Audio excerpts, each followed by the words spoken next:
Hello everyone, I'm ZS Caravallo from ZK Research, and I'm doing another ZK Research client story, and I'm really excited about this one. I'm here at the Palo Alto Ignite conference in Las Vegas, and I'm joined by Eric Brumm, who your title is the Chief Information Technology Architect, which is an interesting title, for the City of Glendale, California. Correct. Right? And that's obviously when you work for a city, that's a pretty big job. You know, the people in the SLED vertical aren't renowned for, you know, technology advancement, so you're typically working with a lot of, trying to catch up, I suppose, in a lot of cases. So, yes. Before we get into a lot of the meat of what you're trying to do with some of the Palo Alto technology, just give a quick intro to yourself and the city, how big it is, how many users you support, things like that. Sure. I'm Eric Brumm. I've worked for the city for about 15 years. I've got about a 20-year history, well, actually longer now, about 36 years now, working in computer technology. I actually started when in high school, believe it or not, repairing computers. And you were young then. I was extremely young. I honestly had been working with computers before I could drive a vehicle. Yeah. I literally rode a bike to work at that point in time. Did backups in the morning and then went to high school and then came back to work in the afternoon and drove around all of Southern California as a service technician. But I've worked for several different companies over time. I worked for the Walt Disney Company for a period. I worked for DirecTV for a period. I've been with the city now for about 15 years in a couple different roles over time. So the city is comprised of about 200,000 citizens. It's, I think, the third largest or fourth largest city in LA County, and it's about the fourth largest by population. We have a fire dispatch center in our city that serves about 10% of all the EMS and fire calls in LA County, and we run a regional radio system that serves, I think it's 14 cities at this point in time, intercommunications public safety radio system. Yeah, so it's a pretty big job. There's a lot to it.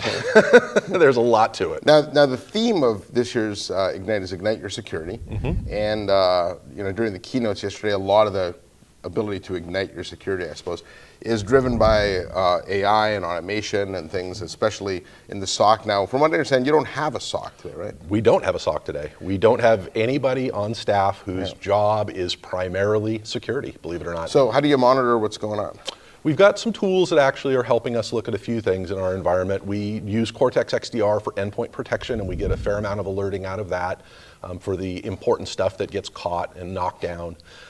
We've got Logic Monitor in place for doing system level monitoring, infrastructure monitoring, and we're using Palo Alto firewalls in our environment fairly extensively. So we do get some alerting back out of that platform as well. Now you use the X word, that being XDR. I actually wrote my first news post on story on XDR back in 2018, before XDR was even really a term. Yeah. Since then, it's grown in definition and scope. In fact, I don't think it was even called XDR back then with Palo Alto. But you know, given the multiple definitions that there are in the industry, when you say XDR, what do you think about? Like, what's your definition of that?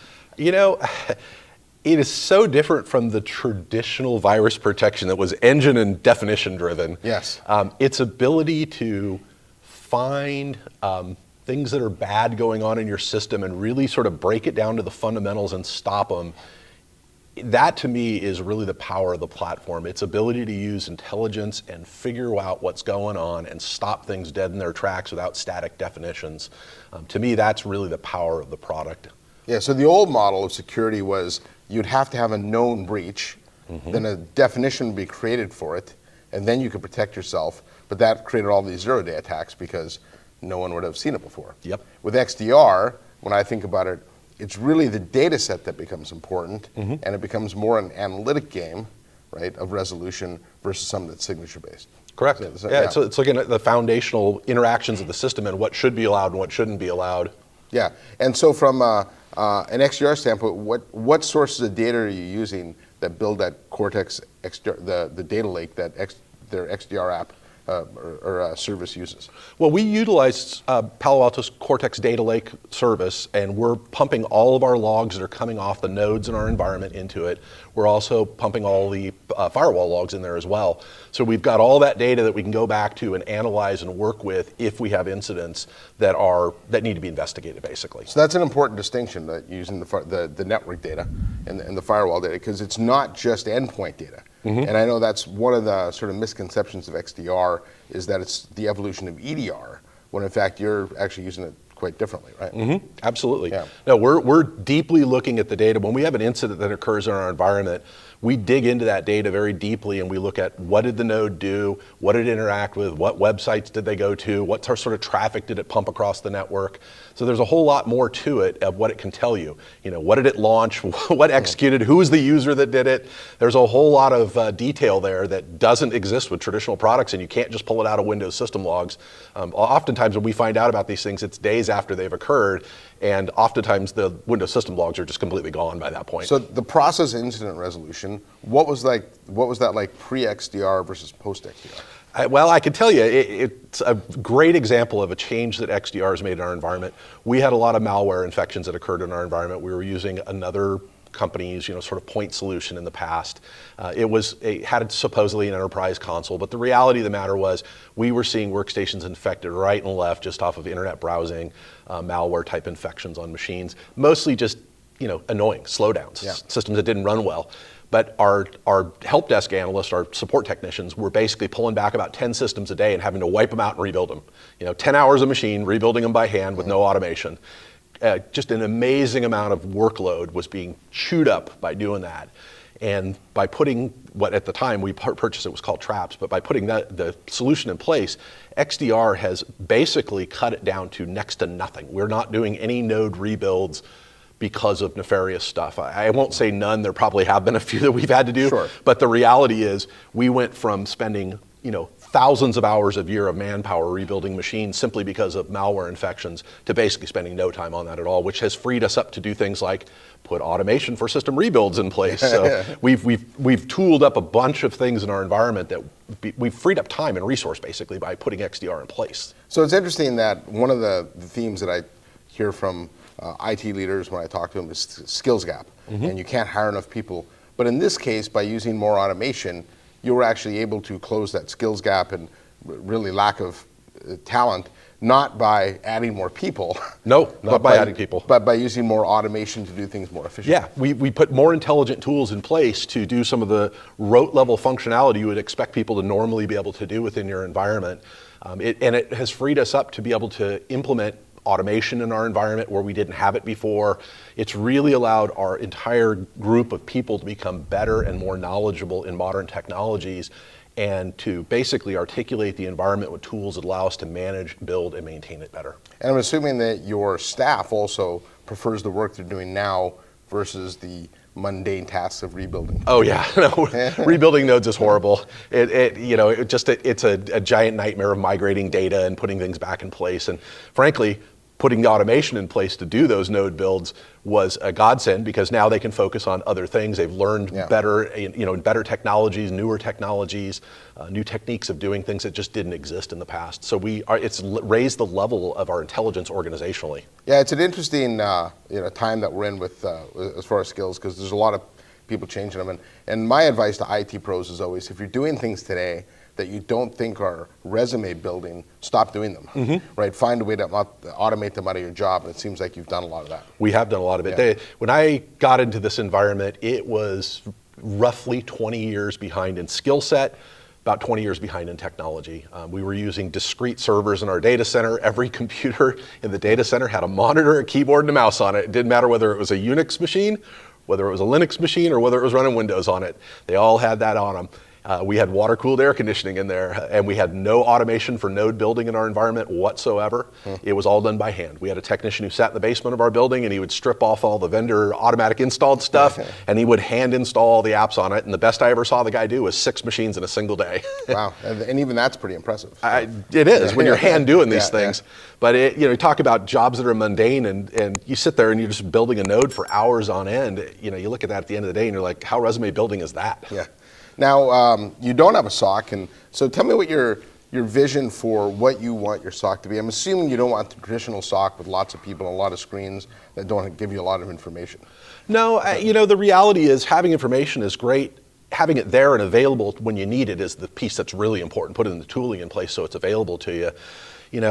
Part of the challenge we run into in the city is that security is not an ingrained function. It's not something that they've really thought of over time. It is not limited to IT security. It's also in the physical security realm as well. We don't have a centralized group that does video surveillance, that does all the door locks in the city. It's a little bit wacky because of that, but from an IT perspective, the city's never gotten burned really hard with a super bad incident, and hence they haven't really funded it appropriately. So I look at a SOC in the current formation of what our organization exists as being, partial bodies putting part of their time to security with a lot of automation on the back end. And that's why I'm really energized by this conference and sort of the thrust of things. Sitting in the presentation yesterday and hearing them say SOCs in their traditional format aren't going to exist in 5 years. It's going to be something very different. It's going to be driven on automation, machine learning. To me, that's really exciting because ultimately that's probably something that we can do with the sort of group of people we've got today. Ultimately, I think the city needs more formality, needs to understand their IT security a lot better than what they do today. And they need to instantiate, put some more money and funding into it, and staff around it as well, whether it's internal staff or whether it's bringing outside entities to help us out do it. We just don't have enough of the right bodies today to do it, and it doesn't have the focus of senior management because they really haven't seen us get burned hard yet. So your vision is really the autonomous SOC, where the machines are really the first line of defense, and then you bring in people when needed, versus the other way around, which is very manually driven. Yep. When the automation can't connect the dots, then apply manpower to it, and hopefully improve it for the future so it does connect the dots in the future. Yeah, and I've run SOCs in the past, and I can tell you that no matter just the influx of data today, and I'd be curious to see how much data growth you've seen, people can't work fast enough anymore. Even the most seasoned security pros can't look through all those log files and data and information like that to connect the dots manually anymore. And so from a data perspective, what have you seen? Well, I'll tell you, it's nuts. We sized up our firewalls originally when we put them in place, and we sized up the logging that we thought was going to come out of the XDR environment. We invested in Cortex Data Lake, and we started pumping the data in thinking we were going to get about a year's worth of data in there. And the reality is now we're only getting about 3 months worth of logs out of our firewalls and our Cortex XDR environment in there before it fills up. Wow. It's an amazing amount of data it puts in. Part of that is obviously tuning how much you're pumping into the data lake. So there's a little bit of work we need to do to tune that down, but I'm surprised at how much data it collects, but I'm also very encouraged. We've done a few investigations where we've had to dig deeply into that data, and it's amazing how much is actually there. I mean, there is just a plethora of data in its ability to identify what's gone on and where things have touched within the environment. To me, that's super impressive, and I think that there's a lot of advance from it. Part of the reason we invested in the data lake was because of the marketplace around it and the sort of ability to have other vendors' products tie in and then apply more intelligence to that data lake. We're really committed to continuing to use a centralized repository of logging information with intelligence wrapped around it to glean and garner more information out of that. So you're using XDR already. Are you looking at any other products that fall under the Cortex umbrella, XOR, any Yeah, we've done some cursory looking at XOR, and I've sat in action in a couple sessions here during the conference. And I think that there's some opportunity for us to use some of the capabilities that XOR has to automate and reveal to some of our sort of help desk type technicians the ability to do things like isolate a node on our network when something nefarious appears to be going on, sort of as a proactive action without giving them really deep access into the entire console and having them understand how to go through an investigation chain. I think that there's some great potential for us in putting some of the automation in place through that platform. Obviously, it's not as intelligent as things are going to be in a few years, but it's a step forward from where we're at today, and it allows us to do things that don't require people that have in-depth knowledge of the XDR platform to be able to go through and execute it. So the interesting aspect of that, though, is that historically with security, you relied heavily on your highly paid, highly skilled individuals, and the frontline workers really were there to almost pass on messages in a way. But now, with the more automation tools and more visibility, you can actually have the first line of defense, a lot of your say less expensive workers, I suppose, doing a lot of the initial triage, thereby not putting such a burden on the higher level people. Correct. Yeah, absolutely. Yeah. No, it allows us to focus our system engineers working on the things they need to be working on, and they work on a wide range of things. Security is one of the elements of what they work on. They maintain our serving infrastructure, our SAN, our software distribution architecture. You sort of name it, they do all the really sophisticated stuff within our environment. So having lower level technicians be able to execute some of the things that need to be done really will free up those higher end resources to work on better things. Well, and it frankly allows the lower end people to learn too. Yeah, no, that's great. I was going to say it's a real win-win then, right? Yep, absolutely. Yeah, the lower level people get more skills, they build their resume faster, and the higher level people aren't always scratching their heads going, why'd that person do that? Yep. Right? No, So, we've had lower level employees who have always had this, sort of, well, there's not good opportunities to learn, and these are great opportunities to learn. yeah. And so just one last question. We are here tonight. What's exciting you here?